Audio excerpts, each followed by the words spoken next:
Hi everyone, once again I welcome all of you to this course of spoken English. The ABC of English आपला चौथा topic आज आपण अभ्यासणार आहोत.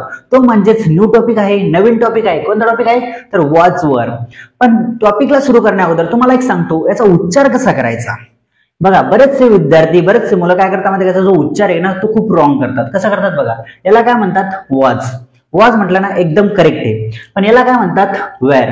Wear जर म्हटलं तर ते एकदम चुकलं. कारण माहिती का वेअर म्हणजे काय माहिती का वेअर म्हणजे WHERE दॅट्स वेअर. वेअर म्हणजे कुठे आणि हा वेअर नाहीये. याला काय म्हणतात वर म्हणतात.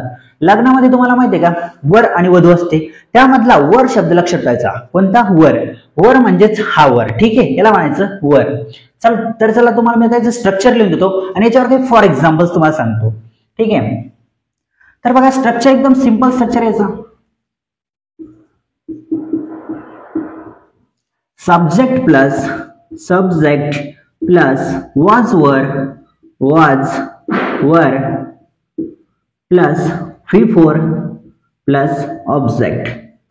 हे आपलं स्ट्रक्चर एकदम सिंपल.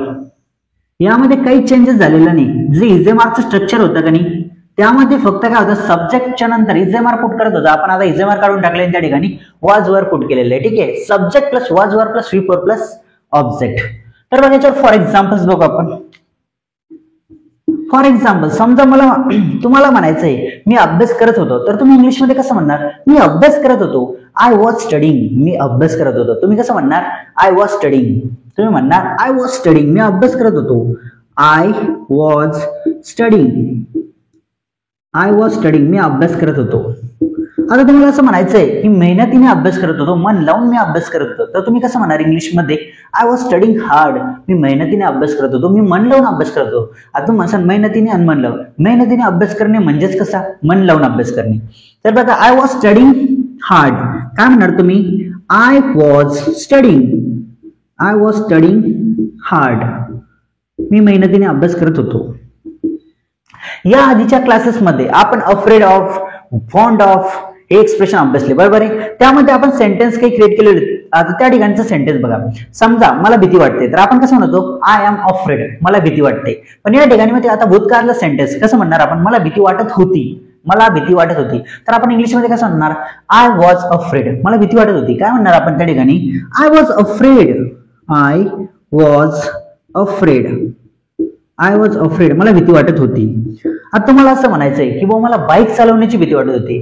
बाईक चालवण्याची भीती वाटत होती तर तुम्ही इंग्लिशमध्ये कसं म्हणणार तर त्या ठिकाणी म्हणणार तुम्ही I was afraid of riding bike. I was afraid of riding bike. मला बाईक चालवण्याची भीती वाटत होती. आता तुम्हाला असं म्हणायचं फॉर एक्झाम्पल तुम्हाला असं म्हणायचं मला ना स्ट्रेंजर सोबत बोलण्याची भीती वाटत होती. म्हणजे स्ट्रेंजर म्हणजे कोण तर अनोळखी व्यक्ती. मला अनोळखी व्यक्तीशी बोलण्याची भीती वाटत होती तर तुम्ही कसं म्हणणार त्या ठिकाणी तर तुम्ही म्हणणार I was afraid of talking to strangers. काय म्हणायचं तुम्ही त्या ठिकाणी माहिती का I was afraid of talking to strangers. मला अनोळखी व्यक्तीशी बोलण्याची भीती वाटत होती. बोलायची भीती वाटत होती. I was afraid of talking to strangers. मला अनोळखी व्यक्तीशी बोलण्याची भीती वाटत होती. आता फॉर एक्झाम्पल तुम्हाला म्हणायचंय की मला तुमच्यासोबत बोलायची भीती वाटत होती किंवा फॉर एक्झाम्पल मला म्हणायचंय किंवा मला तुमच्यासोबत बोलायची भीती वाटते तर मी कसं म्हणणार I was afraid of talking to you. मला तुमच्यासोबत बोलायची भीती वाटत होती. वाज आला ना तर होती. I was afraid of talking to you. मला तुमच्यासोबत बोलायची भीती वाटत होती तर मी काय म्हणणार I was afraid of talking to you. मला तुमच्यासोबत बोलायची भीती वाटत होती पण आता नाही वाटत कारण मी प्रॅक्टिस खूप केलेली आहे म्हणून मला आता भीती वाटत नाही. तर मी काय म्हणणार मला आता भीती वाटत नाही. ते सेंटेन्स ते भूतकाळामध्ये येत नाही. मला भीती वाटत नाही ते सेंटेन्स त्याला आपण मला भीती वाटत नाही आपण कसं म्हणू शकतो I am not afraid of you. मला तुमची भीती वाटत नाही. मला भीती वाटत नाही तर मी कसं म्हणणार I am not afraid of you. पण ते आपलं झालेलं आहे. ठीक आहे आपण या ठिकाणी भूतकाळातले सेंटेन्स बघतोय तर I was afraid of talking to you. मला तुमच्यासोबत बोलायची भीती वाटत होती. ठीक आहे फॉर एक्झाम्पल परत एक एक्झाम्पल बघू आपण. समजा आपल्याला असं म्हणायचंय की मला आहे ना स्टेजवर जाण्याची भीती वाटत होती. कारण मध्ये तेव्हा वाटते आपण का मला स्टेजवर जाण्याची भीती वाटते, त्यावेळेस वाटते होतं. आता काय माहिती का, मला स्टेजवर जाण्याची भीती वाटत होती, आता वाटत नाही, कारण मध्ये का प्रॅक्टिस केली खूप, तर आता स्टेजवर जाण्याची भीती वाटत नाही. पण आता मला म्हणायचं आहे मला स्टेजवर जाण्याची भीती वाटत होती, तर कसं म्हणणार, मला स्टेजवर जाण्याची भीती वाटत होती, तर आपण म्हणणार I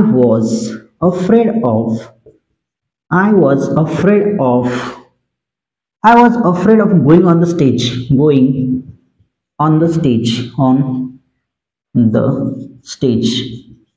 मला स्टेजवर जाण्याची भीती वाटत होती, आता वाटत नाही, पहिले वाटत होती. ठीक आहे, आता काही सेंटेन्स आपण इकडे बघू. I was afraid of going on the stage. मला स्टेजवर जाण्याची भीती वाटत होती.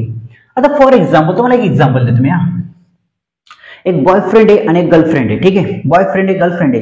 बॉयफ्रेंडने काय केलं माहिती का, त्याच्या गर्लफ्रेंडला माहिती का खूप रागवला, तिच्यावर खूप रागवला, मारलं सुद्धा, खूप रागवला. तर मग त्याने काय ती काय करेल, मग रागवला एवढं बोलला तर ती त्याला सोडून गेली, बरोबर आहे. मग त्याने त्याच्या मित्राला सांगले यार ती मला सोडून गेली. मग त्याचा मित्र त्याला काय विचारलं, त्याच्या मित्राने त्याला काय विचारलं, were you not aware of it, तुला त्याची जाणीव नव्हती का, किंवा तू तिला रागवला तर ती तुला सोडून जाईल. तर तो काय म्हणेल, were you not aware of it. काय म्हणेल तो, were you not aware of it. काय म्हणेल तो, were you not aware of it. तुला त्याची जाणीव नव्हती का, किंवा तू तिला बोलला, तिला रागवला तर ती तुला सोडून जाईल, अशा पद्धतीने. मग तो म्हणतो, तो उत्तर काय देईल माहितीये का, I was not aware of it. यार मला जाणीव नव्हती, मला असं वाटलं नाही की ती मला सोडून जाईल, मी तिला रागवलं. तर तो काय म्हणेल, I was not aware of it. तो म्हणेल I was not aware of it. तो म्हणेल I was not aware of it. मला त्याची जाणीव नव्हती यार. ठीक आहे, आता बघा फॉन्ड ऑफ बघू आपण एखादं भूतकाळातले सेंटेन्स. फॉर एक्झाम्पल मला असं म्हणायचंय, मी चहाचा शौकीन होतो.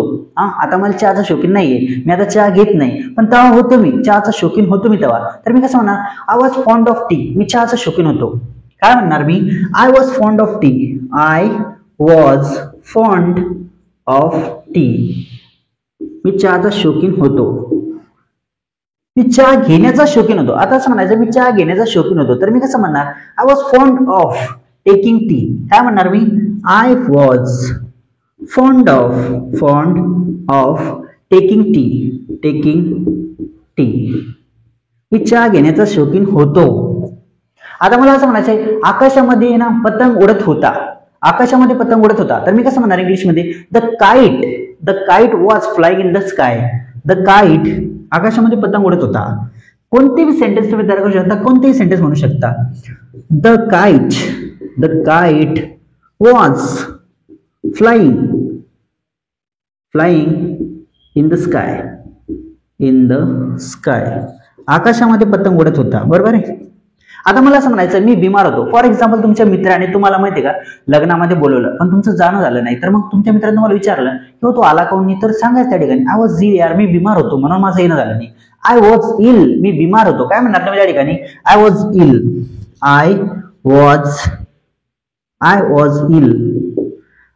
इल, मी बिमार होतो. आता तुम्हाला असं म्हणायचं की मी बिझी होतो, तर कसं म्हणणार, I was busy, me busy होतो. तुम्हाला म्हणायचं मी खूप बिझी होतो, तर कसं म्हणणार, आय वॉज व्हेरी बिझी, मी खूप बिझी होतो, मी खूप व्यस्त होतो. बिझी म्हणजे काय, व्यस्त. तर तुम्ही काय म्हणणार, आय वॉज व्हेरी बिझी, मी खूप व्यस्त होतो. I was very busy. आता तुम्हाला असं म्हणायचं मी नर्वस होतो. आय वॉज नर्वस म्हणजे चिंताग्रस्त, बरोबर, मी चिंताग्रस्त होतो. तर तुम्ही काय म्हणणार, आय वॉज नर्वस. मी चिंताग्रस्त होतो. आता तुम्हाला असं म्हणायचं मी ना चिकन खाण्याचा शौकीन होतो. फॉर एक्झाम्पल तुम्ही पार्टीमध्ये गेले. ठीक आहे, आता तुम्ही पार्टीमध्ये गेले आणि तुमच्या मित्रांनी म्हटलं चिकन खाय, तर तुम्ही नाही म्हटलं, डायरेक्ट नाही म्हटलं. अरे पहिले तर चांगला खात होता, आता काय चालायला, आता खाऊ नाही राहिला. तर सांगायचं यार मी तेव्हा चिकन खाण्याचा शौकीन होतो, पण आता खात नाही, मला आवडत नाही. तर मग तुम्हाला म्हणायचं असेल किंवा मी चिकन खाण्याचा शौकीन होतो, तर कसं म्हणणार त्या ठिकाणी, तर त्या ठिकाणी तुम्ही काय म्हणणार माहिती का, I was fond of eating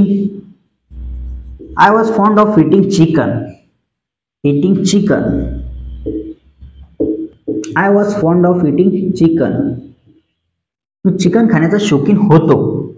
मी चिकनचा शौकीन होतो. तुम्हाला असं म्हणायचं मी चिकनचा शौकीन होतो, तर कसं म्हणणार? I was fond of chicken. मी चिकनचा शौकीन होतो, चिकन खाण्याचा नाही, चिकनचा शौकीन होतो, तर कसं म्हणणार?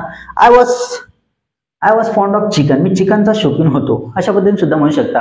समजा असं म्हणायचं असेल तुम्हाला, मी नवीन कपडे घेण्याचा शौकीन होतो, आता जास्त कपडे घेत नाही, आता जबाबदाऱ्या पडल्यात, आता जास्त कपडे घेत नाही, तुम्हाला म्हणायचं की मी नवीन कपडे घेण्याचा शौकीन होतो.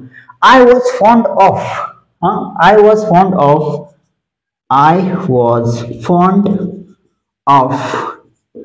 Taking new clothes. टेकिंग म्हणजे घेणे. I was fond of taking new clothes. मी नवीन कपडे घेण्याचा शौकीन होतो. New clothes. I was fond of taking new clothes. मी नवीन कपडे घेण्याचा शौकीन होतो, पण आता घेत नाही, आता जबाबदाऱ्या पडल्यात, मला समजायला लागले. ठीक आहे. आता हे सेंटेन्स मी तुम्हाला लिहून दिले सर्व. हे सर्व सेंटेन्स तुम्हाला लिहून घ्यायचे आणि प्रॅक्टिस करायची आणि स्वतःच्या मनाने सुद्धा माहिती का सेंटेन्स क्रिएट करायचे. त्याच वेळेस तुमचा दिमाग डेव्हलप होईल, त्याच वेळेस तुम्हाला सेंटेन्स आठवतील, त्याच वेळेस तुम्हाला इंग्लिशमध्ये बोलता येईल. अदरवाईज तुम्हाला इंग्लिशमध्ये सुद्धा बोलता येणार नाही आणि मज्जा पण येणार नाही. इंग्लिश शिकायला मजा काय येते माहिती का? ज्यावेळेस तुम्ही प्रॅक्टिस करताना वारंवार, त्याच वेळेस तुम्हाला ना इंग्लिश शिकायला मजा येते. तर चला, व्हिडिओ पाहत राहा, शिकत राहा. निश्चितच तुम्ही स्पोकन इंग्लिश शिकणार आहात, यामध्ये कोणती शंका नाही. तर स्वतःची काळजी घ्या, तुमच्या सोबत जे राहतात त्याची सुद्धा काळजी घ्या. See you in the next class.